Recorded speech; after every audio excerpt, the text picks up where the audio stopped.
friends, foes, other watchers on the internet. My name is Matt, you're watching Hogwash Gaming, and today we're going to be talking about a milestone in my YouTube channel's career, and that would be I was approached by a company and they said, would you like to review a product? And that's the first time that anybody's come up to me and said, hey, I'm willing to give you something for free if you'll talk about it on the internet. And I was, well, yeah, sure, let's do it. And so dolltv.com sent me their new game, Electoral College Combat.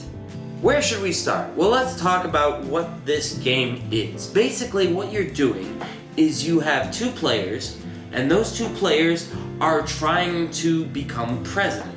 And the way they do that is they collect votes. Now, this is an actual list with actual states' names with the actual number of electoral votes they get in the college for voting in the new president of the United States.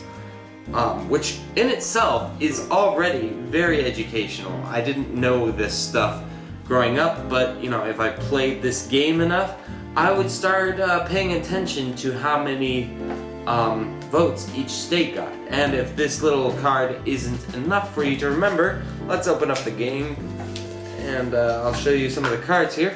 We've got Arizona, and it says here that it has 11 votes on it. So if you get this card, you've got 11 votes. That's great. What else do we have? Rhode Island, 4 votes. Delaware, 3 votes. So yeah, it's definitely a cool idea for a game, and they have all the states here, all 50 of them, and I'll show you how it works. The game begins by splitting the deck evenly between two players. Then the first player lays out 5 cards.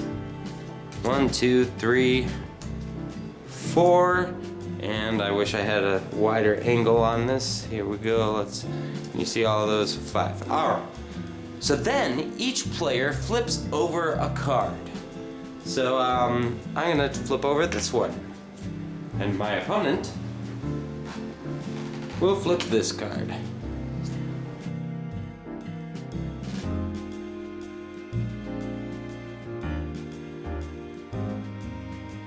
As you can see, my opponent has flipped over Pennsylvania, which has 20 points, which is a pretty high number. So they have an option. They can choose to take the higher one and any one of these other cards, or they can take the lower one and any 2 of the other cards. So if it's a rather low reveal, you might just want to take the ones that are unrevealed. But these are pretty high, so we'll go with this, and he'll go with this, and he'll flip it over, and looks like it's an 11. Alright, so what he's gonna do is he's gonna take these cards, but he's gonna put the higher one on top, and that becomes important later in the game. Since these 3 are left, we're going to pull these over, and we'll see what we've got here. Another 11, nice, and a 5. Alright, so the 11 will go here on top of my pile, and now it's my opponent's turn to do the same thing. He lays out 5, and he's gonna flip over this. Alright. That's Maine, and I'm gonna flip over North Carolina. Alright, so I'm gonna choose to take this one and this one.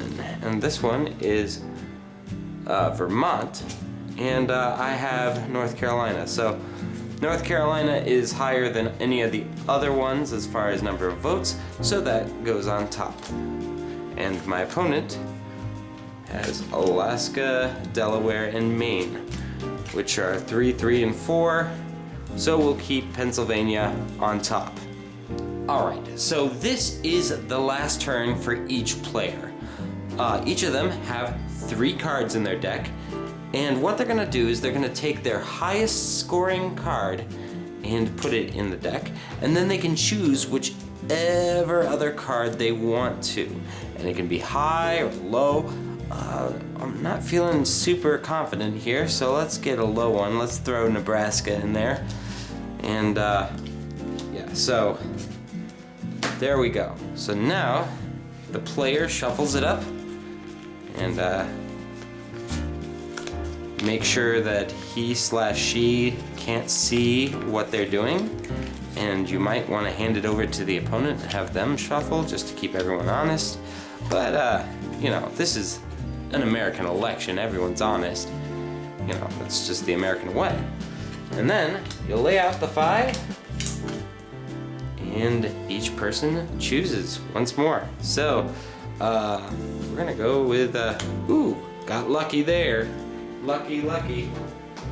And this one. Alright, so obviously this player is gonna go first.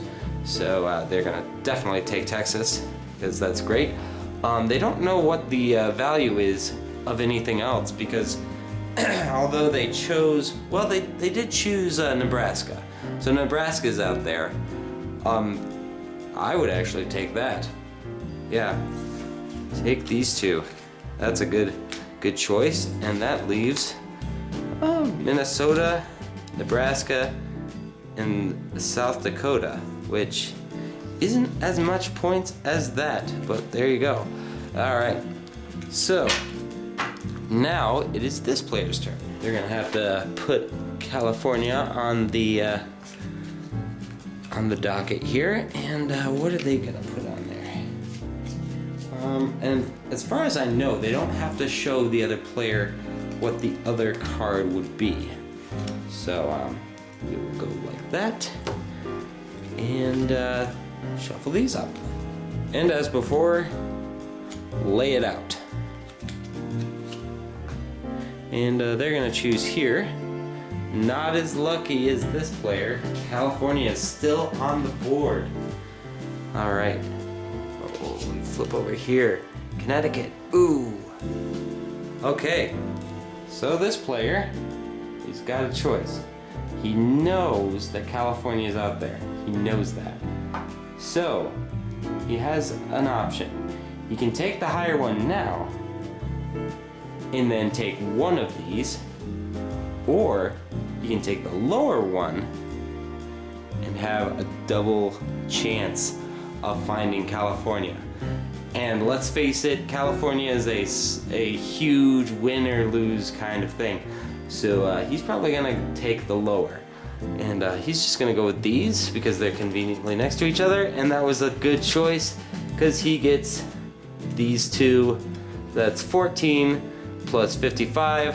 Not gonna do the math right off, but yes, so this player gets those. At the end of the game, everybody counts up how many points they have, and whoever has the most votes wins, obviously. So the last hands are going to be really kind of tense because you're putting your most expensive things out there. If you're feeling kind of cocky, you might put out your 2 highest ones. I don't know. It's a huge gamble, but that's how you play the Electoral College game. Electoral College Combat. Now, if these were the only cards in this deck, I would think that this would be a fantastic game as it is. It would be very simple, but it would be manageable, and the game could run perfectly fine from there. Now, we have wild cards in the mix, and this one's called Fake News. I've got Swing State, and Russian Collusion, and Celebrity Endorsement, and I'm pretty sure there's another one, Recount is what it's called. And they have little rules on the back here that kind of tell you basically how each one works, and that would be good, but as more playtesters tried this game out, they found like loopholes and like questions, and so basically if you want to know how all the cards work, you actually have to go to dolltv.com and look up all of the rules, because the rules have gotten very, very, very complicated, and yeah, which makes me consider this game a good game, but definitely not one that had all the little gimmicks that they threw in tested efficiently. So my suggestion is get this game, because it's a great game, it's a really easy game, and I was not paid in any way except getting a free copy to say any of this. Okay, so getting that right out there in the open. I would say get this game, take the wild cards out, find the ones that have the rules that you can understand and won't make a lot of trouble for you, and then you can put those in after you've learned the base game. I think that's the smart way to learn how to play this game, especially for kids. You know, once you get older and more cynical, then you can throw in things like Russian collusion and stuff like that. But yeah, I think this is a terrific idea for a game. I think it's well executed in its base form. I think the wild cards could have used a little more work, but yeah, I would suggest this. And what better time to get a game that celebrates the glorious tradition of the American people, men, women of all different backgrounds coming together as one to elect someone of peace, of wisdom, of strength, of moral character to lead us in ways of just good old American ingenuity and stewardship of our resources. And until next time, this is Hogwash, over and out. I'll catch you later.